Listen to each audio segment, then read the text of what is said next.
தாண்டி இன்னொரு உலகம் இருக்கு அப்படின்னு சொல்லிட்டு ஒரு பிலாசபிக்கல் டச் இருக்கு படத்துல அப்படின்ற மாதிரி. ஸோ ராயல் அந்த படத்தோட ரிலீஸ் வந்து இன்னைக்கு. ஸோ அதனால வந்து first show, second show, third show அதெல்லாம் இல்லாம கிடைச்ச ஷோக்கு வந்து போய் பார்த்துட்டு வந்துட்டேன் அப்படின்ற மாதிரி கூட சொல்லலாம். ஸோ ஃபர்ஸ்ட் ஆஃப் ஆல் வந்து படத்தை பத்தி வந்து எக்ஸ்பீரியன்ஸ் பண்றதுக்கு முன்னாடி வந்து ஒரே ஒரு ஒரு முக்கியமான ஒரு விஷயம் சொல்லணும். வந்து டைரக்டர் தனுஷ் வந்து எவ்வளோ இயங்கியிருக்காரு அப்படின்றது வந்து இந்த படத்துல தெரியுது. ஏன்னா பவர் பாண்டியன்றது ஒரு பக்கா ஜானரான படம். ஆனா இந்த படம் வந்து அவருக்காகவே அவரே டைரக்ட் பண்ணி ஃபேன்ஸுக்காக ஸோ அப்படிங்கிற மாதிரி கூட சொல்லலாம்.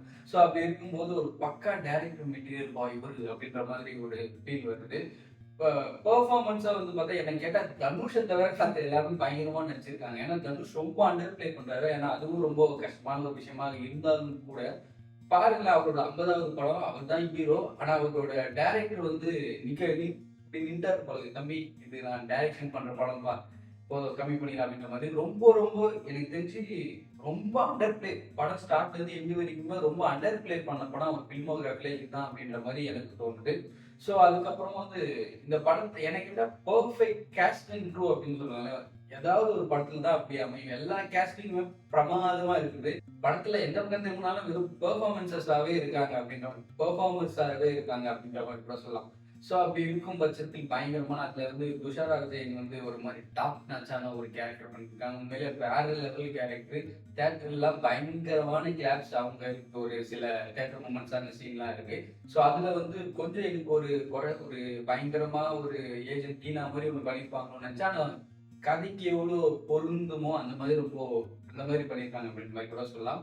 ஸோ அதுக்கப்புறம் தனுஷ் ஆக்டிங் சொல்லியாச்சு. அப்புறம் வந்து சந்தீப் கிஷன் ஒரு பயங்கரமான ஒரு ரோல் அப்படின்ற மாதிரி கூட சொல்லலாம். காளிதாஸ் ஜெயராம் அவங்களுக்கும் ஈக்குவல் இம்பார்ட்டன்ஸ் டு எல்லாருக்குமே அப்படின்ற மாதிரி சொல்லலாம். அதே மாதிரி என் தலைவன் எஸ்.ஜே. சூர்யா அப்படின்னு சொல்லிட்டு எனக்கு தெரிஞ்சு ரொம்ப நல்லா எனக்கு ஒரு மாதிரி ரொம்ப ஆச்சரியமாவே இருக்கு. படம் வந்து நார்த் மெட்ராஸ் தான். நான் அதுல வந்து ஏன்னா எப்பவுமே நார்த் மெட்ராஸ்ன்றதால என்ன பண்ணுவாங்கன்னா நிறைய பேர் வந்து ஓவரா ஆக்ட் பண்ணுவாங்க. அது வந்து போலியோ பிஞ்சுரா இன்னைக்கு எல்லாருமே ரொம்ப சட்டிலா ஆக்ட் பண்ணி எஸ்.ஜே. சூர்யா முக்கியமா சட்டிலா ஆக்ட் பண்ணது வந்து ஒரு மாதிரி பயங்கரமா இருந்துச்சு. புதுசாவும் இருந்துச்சு. சூப்பரா ஆக்ட் பண்ணியிருக்காரு. அதுல ஒரு சீன் பெர்ஃபெக்டான ஒரு சீன், அவங்க 2 பேரும் பேஸ் ஆஃப் சீன்லாம் ஒரு மாதிரி தேட்டர் பிச்சுக்குது அப்படின்ற மாதிரி கூட சொல்லலாம். ஓகே. அப்புறம் செல்வராகவன் அவரும் ஒரு மாதிரி சூப்பரா நடிச்சிருக்காரு. எல்லார பத்தியும் சொல்றாங்க. அதே மாதிரி மினிமல் கேரக்டர் ஒரு பயங்கரமான ஒரு படத்துல மினிமல் கேரக்டர்ல இவ்வளவு சூப்பரா பண்ணதெல்லாம் இருக்கு. அது மாதிரி சினிமோட்டோகிராஃபரும் சரி, எனக்கு ஓவரால் படத்தை பார்த்தோட ஒரு எக்ஸ்பீரியன்ஸ் தெரிஞ்ச ஒரு விஷயம், சரி தந்த ஒரு விஷயம் அது வந்து என்னன்னா, ஒரு கமர்ஷியல் இன்டர்நேஷனல் படம் வந்து ஒரு மாதிரி புதுசாவே இருந்துச்சு. அந்த மாதிரி அதாவது ட்ரை பண்ணியிருக்காங்களா அப்படின்ற மாதிரி இல்லை. ஏன்னா ஒன்றும் ரொம்ப இன்டர்நேஷனலா போடும், இல்லை ரொம்ப கமர்ஷியலா போடும். அதை கரெக்டா பிளெண்ட் பண்ணணும். அது வந்து ஒரு மாதிரி சூப்பரா ஸ்டோரியா பார்த்தா ரொம்ப சிம்பிளான ஒரு ஸ்டோரி, ப்ரெடிக்டபிளான ஒரு ஸ்டோரி அப்படின்ற மாதிரி கூட சொல்லலாம். ஸோ அப்படி இருக்கும் பட்சத்தில் அதை வந்து நான் வேற விதமா காட்டுறேன், இன்டர்நேஷனலா காட்டுறேன் அப்படின்னு சொல்லிட்டு அது ஒரு மாதிரி பயங்கரமாக இருந்துச்சு. அது மாதிரி கூட சொல்லலாம். டெக்னிக்கலா ரொம்ப ரொம்ப ஸ்ட்ராங்கான படம். எனக்கு ஆக்சுவலா ஒரு நெட்ஃபிளிக்ஸ்ல ஒரு படம் பார்த்த மாதிரி இருந்துச்சு. ஒரு நெட்ஃபிளிக்ஸ் ஒரு ப்ரொடக்ஷன்ல வந்து தயாரிச்சாங்கன்னா எவ்வளோ குவாலிட்டி இருக்குமோ நீங்க ஏன்னா போய் பார்த்தீங்கன்னா தெரியும் அவ்வளோ குவாலிட்டி இருக்கும். அந்த மாதிரி இருந்துச்சு ஒரு படம். எனக்கு தெரிஞ்சு இந்த காலத்துல வந்து இவ்வளோ டெக்னிக்கல் ஸ்ட்ராங்கா வந்து எடுக்க முடியுமா அப்படின்னு சொல்லிட்டுலாம் தோணுச்சு. அப்புறம் எல்லாத்துக்கும் மேல வரேன். அவர் வந்து ஆடியோ லான்ச்ல வந்து தனுஷ் வந்து சார் என்னோட 50வது படத்துல வந்து ஏஆர் ரஹ்மான் மியூசிக்கல் அப்படின்னு சொல்லிட்டு வரணும் சார் அப்படின்னு சொல்லி சரியான ஒரு பயங்கரமான ஒரு பிஜிஎம் அப்படின்ற மாதிரி சொல்லுவார். ரொம்ப நாள் ஆச்சு இந்த மாதிரி பிஜிஎம்லாம் கேட்டு அப்படின்ற மாதிரி சூப்பரான ஒரு பிஜிஎம். எனக்கு ஏன்னா ஸ்பெஷலாக நான் சொல்லணும்னா சாங்ஸ்லாம் வந்து இப்போலாம் வந்து சாங்ஸ்லாம் பெருசாக வந்து யாருமே இது பண்ணலாம். நான் சாங்ஸ்லாம் ஒரு மாதிரி உக்காடுறாங்க, யாருமே எனக்கு தெரிஞ்சு வெளியே ஏஞ்சி போல சாங்ஸ் அப்படின்ற மாதிரி. அதே மாதிரி அந்த அடங்காத அசுரங்காம் பாடல் வந்து பக்கா தேட்டர் எக்ஸ்பீரியன்ஸ் அப்படின்ற மாதிரி கூட சொல்லலாம். பயங்கரமான எக்ஸ்பீரியன்ஸ், ஒரு மாதிரி சரியான magic. Prabhudeva choreography, music AR ரஹ்மான்ல.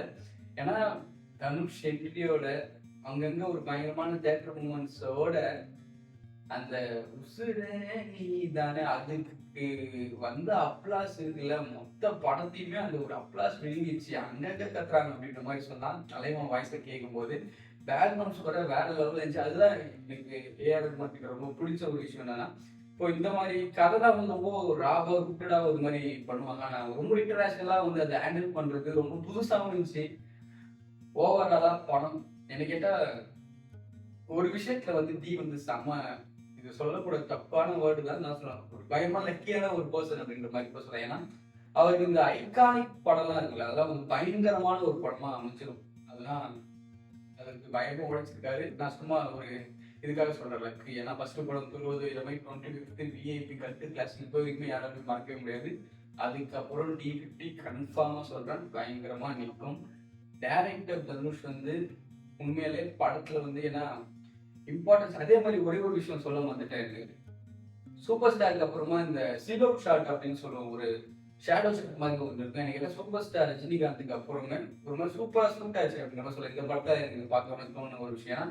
Super star வந்து அந்த சிட் அவுட் ஷாட் வந்து ரொம்ப ஸ்டைலா இருக்கும். ஆனால் இது வந்து ரொம்ப யதார்த்தமா ரொம்ப சிம்பிளா அதுக்கு ஒரு சிட் அவுட் ஷாட்ன்றது ஒரு மாதிரி ரொம்ப பயங்கரமா ஐகானிக்கா இருந்துச்சு.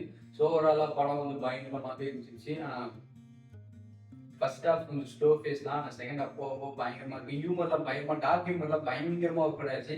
எஸ்பெஷலா வரலட்சுமி சரத்குமார் ஒரு சீன்ல சிரிக்கிறதுக்கே தேட்டர்லாம் ஒரு மாதிரி தெரிக்குது அப்படின்ற மாதிரி கூட சொல்லலாம். Must watch ராயம்.